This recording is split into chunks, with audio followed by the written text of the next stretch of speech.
तो सबसे पहले मैं ये जो कोटा की मेरी टीचिंग है जिससे मैंने रैंक प्रोड्यूस करी है, यकीन 2.0 बैच के अंदर सबका सब एज इट इज उतारने वाला हूं। मैंने ऐसा बंदा देखा कि वो गवर्नमेंट इतना लंबा जॉब करने के बाद कैसे उसने फाइट मारा, और उसका पहली साल नहीं हुआ लेकिन फाइट मार के गवर्नमेंट मेडिकल कॉलेज में कैसे आपको बेस से टॉप लेवल तक लेके जाया जा सकता है, ये सब चीजें आपको यकीन 2.0 में।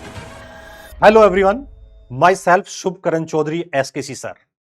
मैं कोटा में पिछले 16 साल से ऑर्गेनिक केमिस्ट्री पढ़ा रहा हूं और मैंने AIR 1, 2, 3, 5, 6, 9 का मैं मेंटोर रह चुका हूं, जिसमें कुछ स्क्रीन पे आपको दिख रहे हैं वो बच्चे भी हैं जिसके अंदर रैंक 6 और 9 वाला भी है।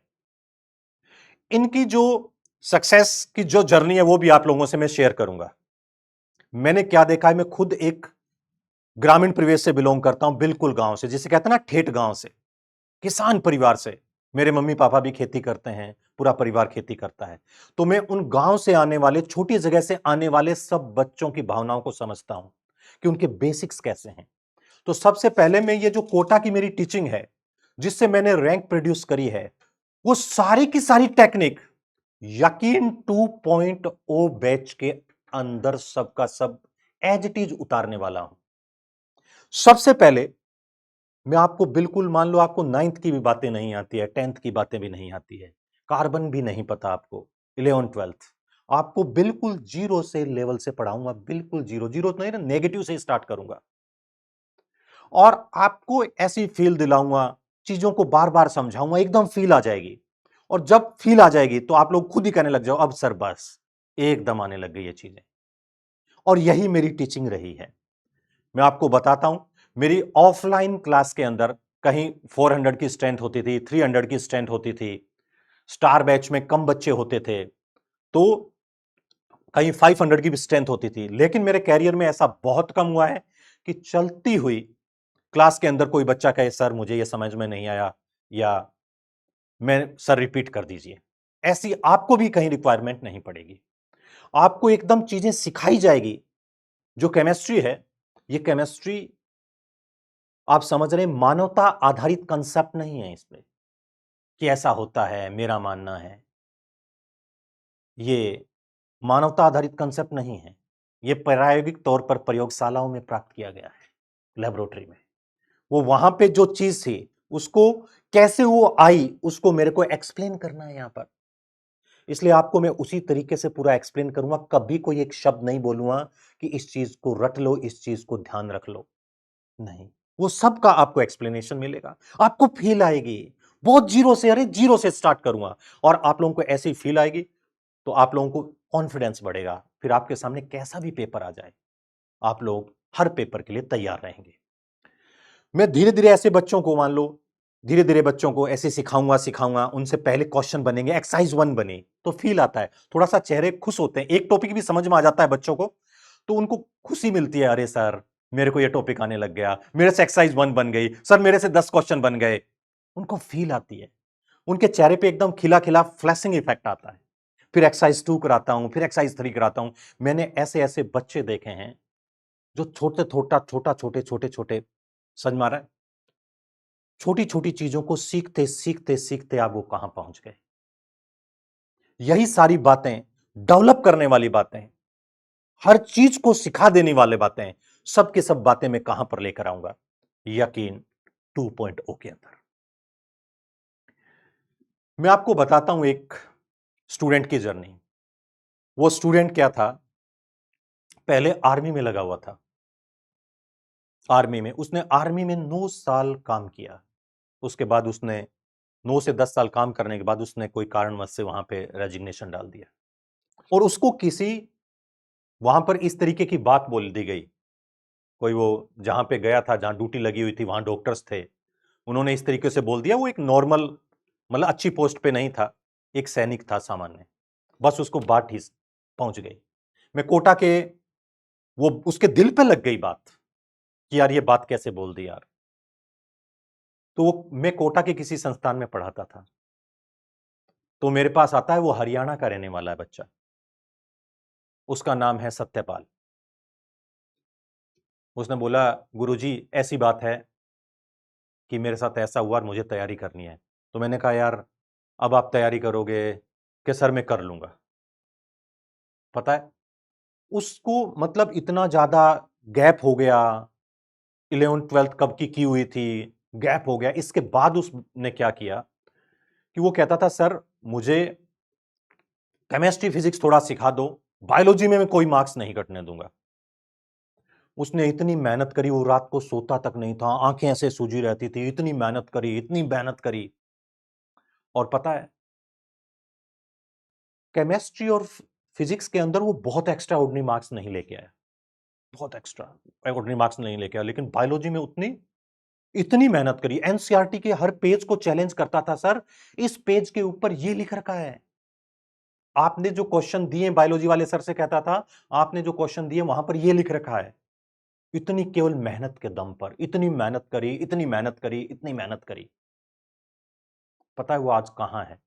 करनाल मेडिकल कॉलेज में, कल्पना चावला मेडिकल कॉलेज करनाल। आप पता कर लेना, यही नाम है सत्यपाल। ये जो खड़े हैं स्टेथ और व्हाइट एप्रोन पहनकर, और आपको लग भी रहे होंगे कि ये आर्मी में रहे हुए हैं। मतलब मेहनत इतनी करी। मैंने ऐसा बंदा देखा कि वो गवर्नमेंट इतना लंबा जॉब करने के बाद कैसे उसने फाइट मारा, और उसका पहली साल नहीं हुआ, पहली साल बहुत कम मार्क्स आए, वापिस आया, किसी से कोई मतलब नहीं रखता था, बस ऐसे लगता था यार कहीं कुछ इसको हो ना जाए, ऐसा लगता था। लेकिन फाइट मार के गवर्नमेंट मेडिकल कॉलेज में है आज। आपको बताता हूं, मौलाना आजाद मेडिकल कॉलेज मेरा स्टूडेंट था रोहित, उसके पापा का गांव और मेरा गांव आसपास ही है। बहुत ही मतलब इस तरीके से क्या बताऊं कि ग्रामीण परिवेश से, वो उसके पापा 4-5 भाई हैं, केवल उसके पापा की एक छोटी सी जॉब थी असम राइफल्स में। बच्चे का नाम था रोहित। वो मेरे पास आए कि इसको तैयारी करवानी है, तो मैंने समझाया कि इसके स्कूलिंग यहां हो जाएगी और आप चिंता मत करो, सब हो जाएगा, हम हैं। पता है ये आप देख रहे हो किस तरीके से ये गेहूं का ढेर है, इसके ऊपर बैठा है ये रोहित, यही रोहित है। इसने 11th क्लास में इसको सिखाया, मैंने ऑर्गेनिक केमिस्ट्री पढ़ाई थी, कैसे इसको डेवलप करना है, चीजों को रटना नहीं है। समझ में आ रहा है? ये मत बोलिए कि मुझे नहीं आ रहा है कभी भी, सर मुझसे नहीं आ रहा है। ये तो यार इंसान सोफिस्टिकेटेड रहना चाहता है, ये आराम से हो जाएगा, ये बात करके आप तो पीछा छुड़ा लेंगे। हमेशा कहिए कि मुझसे क्यों नहीं हो रहा है, आखिर मैं क्यों नहीं कर पा रहा हूं, दुनिया कर रही है तो। वही बात, ये ऐसे करता था ये बच्चा। 11th इसका नॉर्मल रहा, 12th का एग्जाम दिया, 12th में भी इसके मार्क्स ठीक ठाक आए थे, 12th के साथ इसके 434 मार्क्स आए थे करीबन।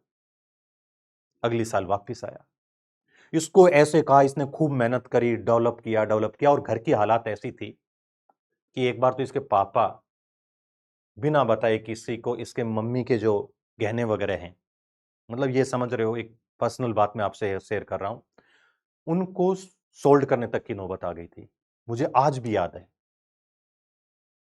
लेकिन आज ये बच्चा कहां है? इसने इतनी मेहनत करी, इतनी मेहनत करी, ये आज बच्चा कहां है? मौलाना आजाद मेडिकल कॉलेज में। ये इसी की फोटो है। बस इनको कहते रहे ऐसे डीपीपी करनी है, मतलब मेरी जो डीपीपी होंगी, जो चीजें होंगी, वो बहुत ही फाइन होंगी, बेसिक से होंगी,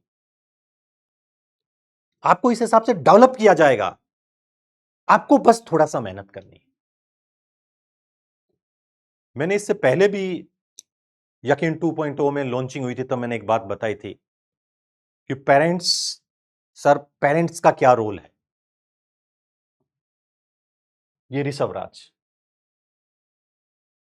ये ऋषभ राज है, अभी इसके सिस्टर की शादी भी थी, और मैं आपको बता रहा हूं इसके यही पेरेंट्स हैं। तो ऋषभ हमेशा टॉप करता था, हमेशा टॉप करता था, हमेशा टॉप करता था, और अभी मुझे इनवाइट किया था अपने सिस्टर की शादी में, बिहार का रहने वाला है, कि सर आना है। हालांकि मैं जा नहीं पाया, थोड़ा दूर पड़ता है कोटा से। मैं कहा ठीक है, एम्स में मिलूंगा आपसे। और ये बच्चा ऐसा था कि टॉप किया और इससे उम्मीद थी कि ये फर्स्ट रैंक भी मार सकता है। ये तो वो बच्चे थे, ये जो है, जो फौजी साहब हैं और जो रोहित है, ये तो वो बच्चे हैं जिनको कुछ आता ही नहीं था यार, कुछ नहीं आता था, कुछ नहीं आता था। लेकिन आज वो कहां बैठे। ये बच्चा था, ये क्लास में इतना फोकस होके पढ़ता था, आज भी मुझे याद है। इसके बैच में, इसका बैच होता था कोई ऐसे B5, ये फ्रंट बैच पे बैठता था और ऐसे फोकस होके और इस तरीके से पढ़ता था। मैं आपको बताता हूं कि इसको लग रहा था कि ये फर्स्ट रैंक मारेगा, फर्स्ट रैंक मारेगा, फर्स्ट रैंक मारेगा। लेकिन पता है इसकी रैंक बहुत पीछे आई AIPMT में, 265 के करीब आई। मैंने इसके पेरेंट्स को बोला था कि ये बच्चा बना ही केवल एम्स मेडिकल कॉलेज के लिए। इसके पेरेंट्स रोने लग गए थे।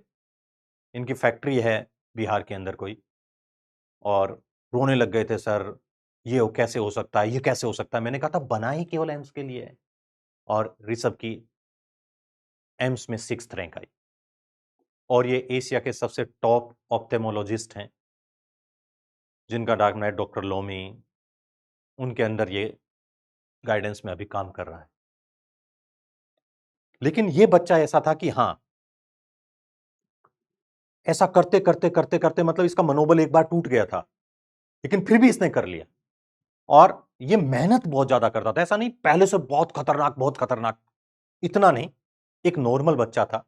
लेकिन कहने से फोकस होकर पढ़ने, पढ़कर पढ़कर पढ़कर पढ़कर खूब मेहनत करके ये आगे बढ़ गया। ये है 9th रैंक वाले सोमल अग्रवाल, एम्स दिल्ली में। सोमल की खास बात थी, ये खूब इंटेलिजेंट बच्चा था और फिजिक्स केमिस्ट्री में इसको कहीं कोई दिक्कत नहीं आती थी। 180 में से 176 ऐसे मार्क्स मारता था, 160 प्लस ही मारता था। इसकी खास बात थी रात को 9:30 से 10 बजे सो जाना, सुबह 4 बजे उठ जाना। बस बायो में नंबर नहीं आते थे। जब इसके फाइनल चल रहा था तो कहता था सर बायो में मेरे 280 आ रहे हैं, बस 290, 300 से ऊपर स्कोर नहीं आता था। लास्ट के 15 दिन में इसको कैसे तैयार किया गया कि भी इसके अच्छे मार्क्स आए। खूब मेहनत करी, ये कर, एक एक चीज को समझ, जहां से जितने भी सोर्स थे जो आपको यकीन 2.0 में मिलने वाले हैं सारे, मेरे पास जितना भी एक्सपीरियंस है वो सब आपको मिलने वाला यकीन 2.0 में। सब चीजें दी गई, ऐसे कर, और लास्ट में इसकी कौन सी रैंक आई पता है? एम्स में 9th रैंक आई। और अभी ये इंटर्न कर रहा है, आज सुबह ही मेरी बात हुई। मैं आपको ऐसे ऐसे बच्चों की डेडिकेशन क्या होता है, मैं एक संस्थान में पढ़ा रहा था, वहां पे एक लड़की का नाम था अंतिमा। बहुत छोटी सी, इतनी गरीबी से उठी हुई, इतनी गरीबी से उठी हुई। पता है, जब वो पढ़ रही थी, वो बताती है परिवार में हम सर 5 बहनें हैं। पता नहीं उसके क्या हुआ उसकी मदर के कि सडन उसकी मदर एक्सपायर हो गई थी, और ज़्यादा टाइम एग्जाम का नहीं बचा हुआ था, लेकिन क्लासेस लास्ट में रिवीजन चल रहा था। मैं आपको बताता हूँ, वो बच्ची इतनी डेडिकेटेड थी कि एक बार अपने घर गई केवल उसी दिन जब उसकी मदर एक्सपायर हो गई। अगले दिन सुबह क्लास में आ जाती है 7 बजे की, कि मुझे अपनी मदर के लिए करना है। वो है अब SMS मेडिकल कॉलेज जयपुर में, जो कि बहुत अच्छा मेडिकल कॉलेज है राजस्थान का। आपको भी इसी तरीके से सारी चीजें, आपको भी गाइडेंस, सब्जेक्ट, कैसे आप आगे बढ़ सकते हैं, कैसे आपको बेस से टॉप लेवल तक लेके जाया जा सकता है, ये सब चीजें आपको यकीन 2.0 में मिलेगी।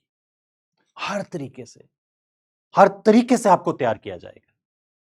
तो मिलते हैं यकीन 2.0 में। Thank you.